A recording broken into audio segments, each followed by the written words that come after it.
So you are burnt out and tired, and you've just cancelled another 30 minutes of self-time on yourself. And so you're blaming yourself, but the problem that you're experiencing is not with your calendar. It's not with your willpower. The problem that you're experiencing is with your state. And unless we get that resolved, self-time in and of itself is unfortunately not going to resolve your burnout. So in this video, I'm going to show you an easy to follow 3-step technique that will help you to shift your state so that you can affirm your own boundaries without the guilt. And of course, this is educational content only. This is not medical advice. I made this video because when people come to talk to me and they're dealing with burnout and all sorts of issues like that just got them frazzled, the first place that people normally go is to find self-care. And I'm not saying those self-care activities are bad or wrong. They help, but you've got to do them in the right way, because otherwise your self-care might be contributing to the problem and making your burnout even worse. So that means you could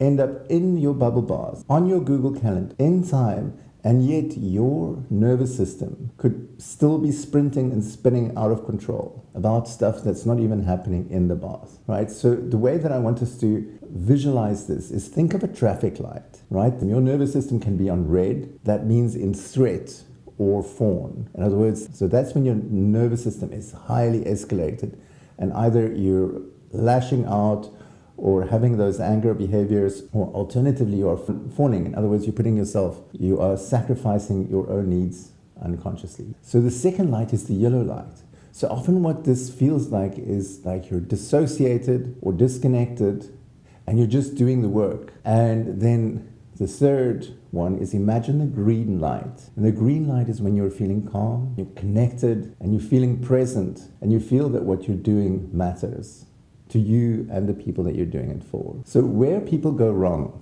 in trying to deal with this is 2 ways. So I'm going to just call them the 2 myths. So the first myth we're going to call the slot machine myth, right? That's when people start feeling like they don't have energy. They got that tired and wired feeling, right? You're waking up tired, you're battling to fall asleep at night, your mind is consistently racing, that kind of thing is happening. You go like, I have to do something. So what people do then is they look on the internet and they find things like yoga, Netflix, massages, and they go like, I've got to book some of those things to make myself feel better. Problem is that those things are hit and miss. If you can get to that activity and somehow disconnect from the stress inside, then they could for a moment bring some relief. But I call it the slot machine because you can pull that lever over and over, and sometimes it's going to work and sometimes it's not going to work. Because the problem isn't in the activity, right? The problem is in state. So when you go for the massage and your mind is in the next activity, wondering about all the fires that are burning, you're not going to be present to experience that massage or the benefits in it, right? So just check in with me. So if you have in this last month, with all good intent, booked self-time, and then at the last minute, some crisis popped up and you cancelled your self-time, right? Let us know in the comments below. And that's a good indication for your conscious mind and the unconscious part of you to become aware of, hey, I just cancelled on myself. Right. The second myth that we want to talk about is the idea of willpower.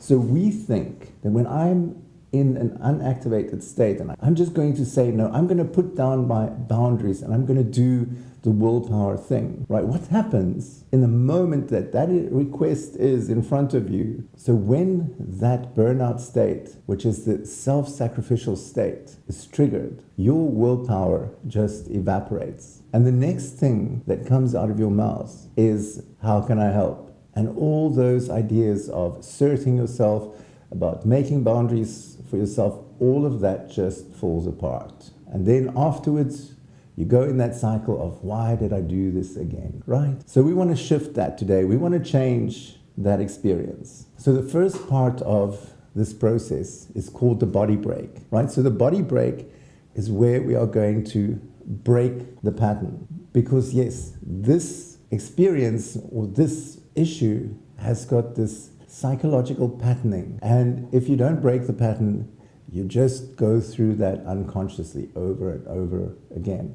So the first thing that I'm going to suggest you do is we're going to do this breath, which is the 4-7-8 breath, right? That changes your nervous system from that highly charged sympathetic nervous system to a calm and relaxed nervous system where your mind comes back and you can make decisions again. Because when you're highly ramped up, your ability to make decisions and to be aware of what you're doing is severely compromised.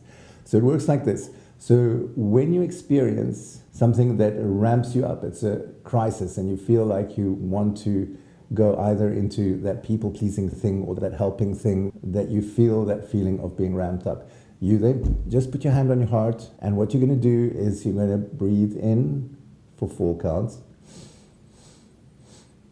hold it for 7, and then breathe out for 8. All right, so if you did that with me now, then just notice what happened to your nervous system and how that shifted. So if you didn't, then I suggest either rewind this video or stop and try that for yourself. So just breathe in for, hold for 7, and then release for 8. Right, and you feel what happens to your nervous system. So the next thing that we're doing, once we've gotten out of that pattern, is to confront the belief. So normally the belief is something like, I've got to rescue, I've got to save the situation in some way. So say to yourself in the next step, you can say, my job is to respond. It's not to rescue. And I want you to believe that, because your job is to respond. It's not to rescue, right? And then step 3 is think to yourself, I'm going to look at my schedule and get back to you. So that gives you the opportunity to make a break and go, I'm going to check my schedule. So now you can think and take time, and you can evaluate whether you really want to engage in this, whether engaging in this is useful for everyone concerned, and then you can decide when you want to commit and how important that is. So you're not caught in that moment where you feel like you have to respond immediately, and then you end up with that old regret that goes like, why did I do this again? Well, I want to tell you a little story of myself, and because this particular technique saved my life once. I remember it very clearly. It was early in the morning. It was about 1:30 in the morning, and I got a message on my phone, and it requested me to do some work on a website. And immediately my mind went, okay, let's do this. I need to get down and do this now. And I went through these steps, and at the end of these steps, I realized that this wasn't urgent and that I could easily do this in the morning. So I messaged back and said, okay, I'm on this at 10 a.m. I got a reply back that said, that's great. And so nothing burned down. My sleep didn't evaporate. And most importantly, I didn't put that unnecessary pressure on my nervous system.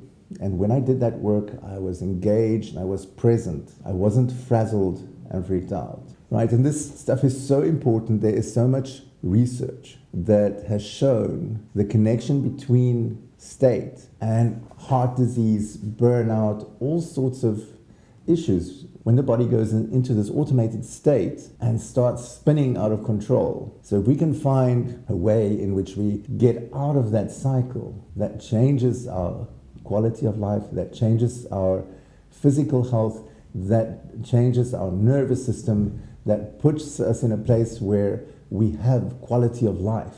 So here's my challenge for you this week. Go out there, and when you feel this escalation again, I want you to try out this 3-step process and just notice how that helps for you or how that changes things for you. Of course, burnout as an experience has got many layers to it. And at some level, you are going to need to look at this more from a professional point of view and get somebody to stress and your nervous system. If that's the case, then get in contact with a coach or a therapist that you trust. So if you found that useful or interesting, consider liking or subscribing to my channel, where you can get a lot more information like this.